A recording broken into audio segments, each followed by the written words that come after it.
Hai,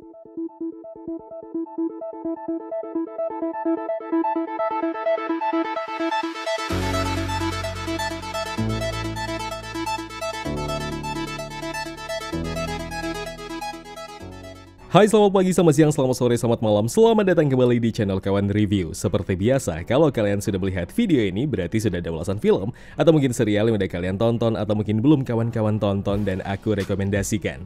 Got all the attention from everyone. Hello. I think I'm jealous. Is that what I'm feeling?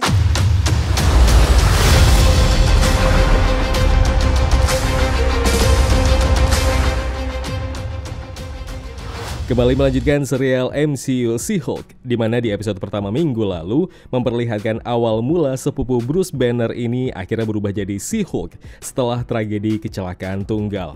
Dan di episode kedua ini berfokus ke John Walters setelah kekacauan di ruang sidang yang diakibatkan baku hantam dirinya dengan Titania. Jen yang semula dipecat dari kantor firma hukum tempat ia bekerja, namun pada akhirnya direkrut kembali di divisi yang berbeda, divisi yang menaungi segala permasalahan para klien superhuman. Salah satunya adalah Abomination.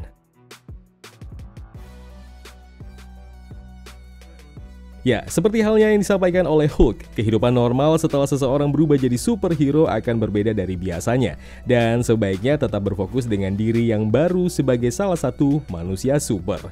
Ya, penolakan dan prinsip Jen ternyata berbanding terbalik dengan kenyataannya. Kekacauan yang terjadi di ruang sidang antara Jen dan Titania pun membuatnya harus kehilangan pekerjaannya tersebut.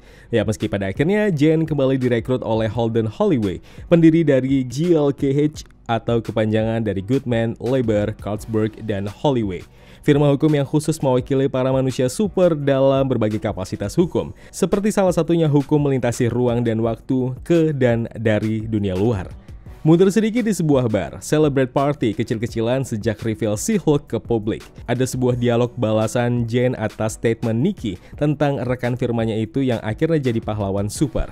Cukup jelas kalimat panjang dilontarkan She-Hulk, olokan itu mengarah ke pahlawan super yang juga seorang miliarder, narsistik, dan yatim piatu.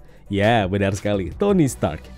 Is for billionaires and narcissists and adult orphans for some reason. Sementara itu di scene lain, Jen yang sedang mencari lowongan demi lowongan ditemani oleh Nikki dan terlihat dari sebuah laman web yang ia buka, tepat di pojok kanan kolom web tersebut terdapat sebuah artikel pilihan yang salah satunya bertuliskan Man Fights with Metal Claws in Bar Brawl. Apakah kalian mencium bau-bau hadirnya Wolverine di MCU? Ya, sepertinya iya saudara-saudara. Mengingat di akhir serial Miss Marvel, Mutant resmi disebutkan dan santer kabar kalau Marvel Studios di fase kedepannya akan lebih berfokus ke X-Men.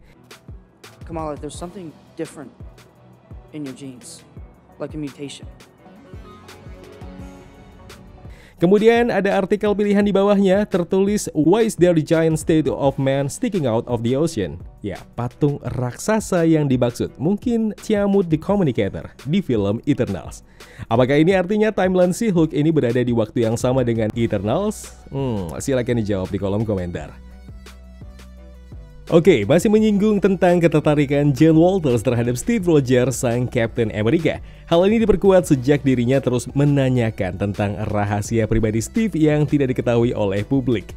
Dan gak cuma itu saja, wallpaper handphone Jen tampak menggunakan foto bokong sang Captain America. Emang ya, soal perbokongan Captain America ini kayak gak kelar-kelar gitu. Padahal sosoknya udah balik ke masanya. Aduh, Captain America, rindulah sama bokongnya. Bukan, alah. Ya mudah-mudahan Captain America balik lagi ke MCU ya. Oke, kita lanjut lagi ngomongin John Walters yang resmi bekerja di GLKNH di divisi Superhuman. Klien pertama John Walters. Di sini ia bekerja bukan sebagai manusia normal. Jadi di sini panggilannya adalah She-Hulk, resmi sebagai She-Hulk. Alter ego Jen yang akhirnya mulai dikenal massal. Abomination alias Emil Blonsky, mantan musuh Hulk kala itu. Namun belakangan Abomination tampak berbeda setelah comebacknya di salah satu adegan pertarungan ring Abomination dengan Wong di Macau di film Shang-Chi. Abomination tampak begitu akrab dengan Wong dan dirinya tidak sebuas dulu saat debut di film The Incredible Hulk 2008, di mana itu adalah awal mula Emil Blonsky menyuntikkan serum Super Soldier dicampur dengan darah Hulk dan membuatnya berubah jadi monster hijau besar namun tidak se-good looking Hulk. Setelah sekian lama, akhirnya MCU benar-benar menyinggung The Incredible Hulk, di mana saat itu Edward Norton yang memerankan sosok Bruce Banner. Oke, kembali membahas Abomination alias Emil Blonsky. Perubahan diri Blonsky pun dipertegas oleh dirinya dan juga Smart Hulk di sebuah percakapan jarak jauh antara bumi dan luar angkasa. Ya, Hulk berada di Sakaar Spaceship. Nanti kita bahas lebih lanjut soal Hulk dan Sakaar. Oke, pada intinya Emil Blonsky resmi jadi klien pertama si Hulk sejak bergabung di Superhuman Law Division di GLKH.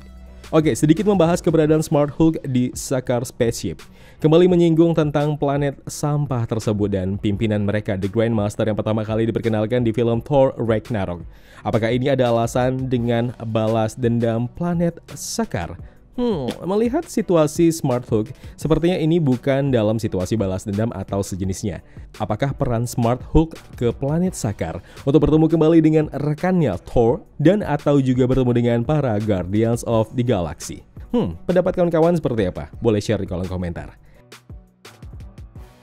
And last but not least, scene akhir She-Hulk episode 2 menampilkan sebuah berita TV tentang Abomination yang kabur dari penjara Supermax di Odyssey dan tertangkap kamera kalau dirinya berada di ring bersama dengan Wong di Macau. Cuplikan yang pernah terlihat di film Shang-Chi and the Legend of the Ten Rings. Apakah ini artinya Wong yang jadi dalang kabur sementaranya Abomination? Dan kemudian entah mungkin gara-gara ulah Wong ini yang membuat dirinya terlibat masalah hukum dengan GLKH. Who the hell are you? Jennifer Walters, attorney at law. Aku mengira sosok Titania akan diceritakan di episode 2 ini, tapi ternyata tidak. Ya, fokus episode 2 masih soal Jen Walters dan akhirnya tergabung dengan firma GLKH. Titania masih kunantikan sampai saat ini karena sepertinya Marvel Studios sedang serius menggarap villain satu ini dan gak cuma Titania saja. Villain lain seperti Wrecking Crew, Bullman, El Aguila, sampai Saracen juga hadir di serial She-Hulk ini. Hello. Ya, She-Hulk episode 2 tampak sederhana namun menampilkan banyak easter eggs dan details-details yang begitu menarik yang memperkuat spekulasi kalau timeline She-Hulk ini berada di waktu yang berdekatan dengan Eternals dan juga Shang-Chi. Ya kawan-kawan, gimana nih pendapat kalian tentang She-Hulk episode 2 ini? Boleh share aja di kolom komentar dan mungkin kalau kalian punya teori apapun itu boleh share aja, siapa tahu ada yang kelewatan sama aku. Escaped from prison. Oh. That sucks. Ya kawan-kawan, terima kasih telah menonton video Spotlight ini. Jangan lupa klik tombol like-nya kalau kalian suka, klik tombol dislike kalau tidak suka. Klik juga tombol subscribe dan bel notifikasinya biar nggak ketinggalan review film terupdate lainnya. Kalau gitu aku Zain pamit undur diri. Terima kasih, jaga kesehatan, tetap positif, dan jangan lupa bahagia.